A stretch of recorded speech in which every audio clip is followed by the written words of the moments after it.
em bloqueio ou contingenciamento já amanhã.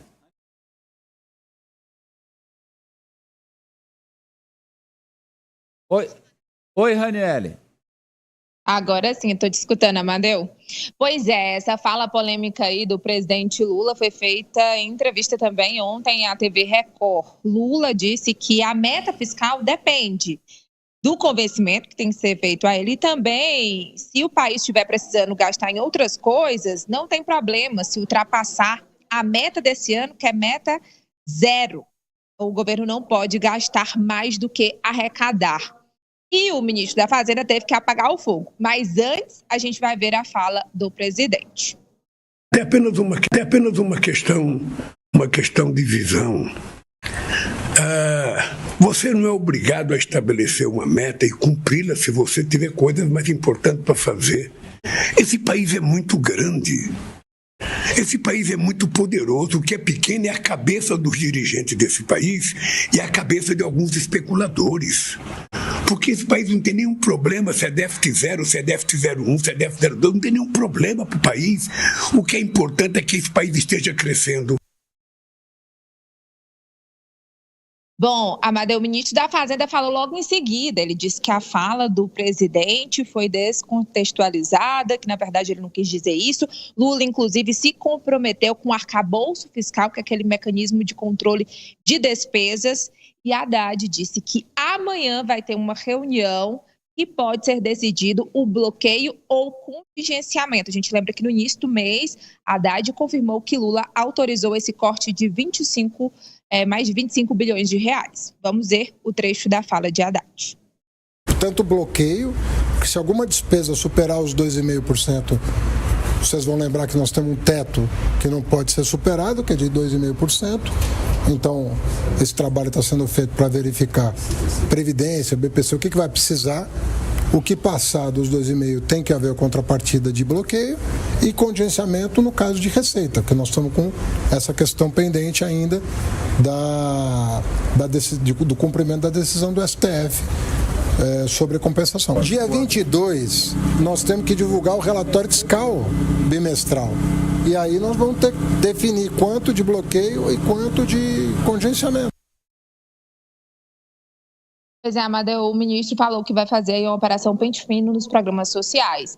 E amanhã tem essa reunião da Junta de Execução Orçamentária, e aí é uma expectativa em que o governo diga se vai bloquear, ou seja, cortar recursos, ou então contingenciar, né? Fazer ali uma contenção no momento para depois liberar de acordo com o que for arrecadado nos próximos meses. Essa entrevista o presidente deu à Record TV. Agora eu quero saber de vocês, vou começar com o professor Vila.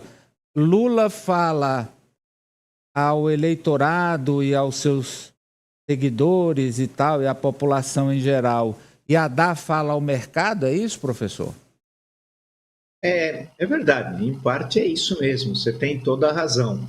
Agora, por exemplo, a questão do câmbio, né? Aquilo pegou bem nas pesquisas. Se nós formos analisar todas as pesquisas, elas deram um bom resultado. As pessoas, grosso modo, a gente tem que entender que a compreensão de questões complexas, como são as questões econômicas, não é fácil, que a maior parte dos eleitores possam compreender isso no seu dia a dia, no seu cotidiano. Esse é sempre o grande desafio, entender no cotidiano, a maior parte dos eleitores possam entender. E em relação à questão do câmbio, especulação, em certo momento, isso agora, recentemente, deu-se bem nas entrevistas.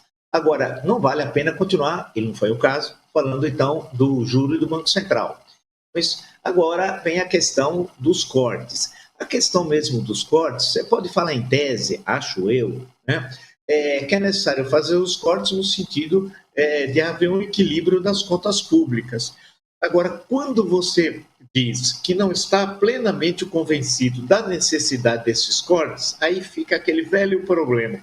Vem os especuladores, que o presidente fez menção de passagem. Os especuladores, qualquer coisa é para especulação. Atentado do Trump, vamos especular com o câmbio. Que relação tem o atentado do Trump com o câmbio? Não tem nenhuma na relação econômica, mas é um motivo dos especuladores especularem e tal. É sempre assim. E no caso em tela, por fim, os resultados econômicos desse ano, até o momento, são bons. Basta ver a inflação. né? Basta ver o nível de emprego, basta ver a balança comercial, exportação menos importação. Basta ver o conjunto das atividades econômicas e do crescimento do PIB, que deve ser, tudo indica, superior a 2%. No começo do ano falavam 1%. Deve ser 2 ou até 2,5%, dizem os mais otimistas, o que na atual conjuntura é muito bom. Então, tem de calibrar a fala. Eu sei que isso é muito difícil, mas veja como os especuladores eles recortaram esse trecho ainda ontem, no final da tarde, começaram a espalhar. E isso, claro, que interfere no chamado mercado. Mas eu acho que presumo que o ministro está fazendo, presumo não, ele fez os esclarecimentos e a vida segue. Inclusive,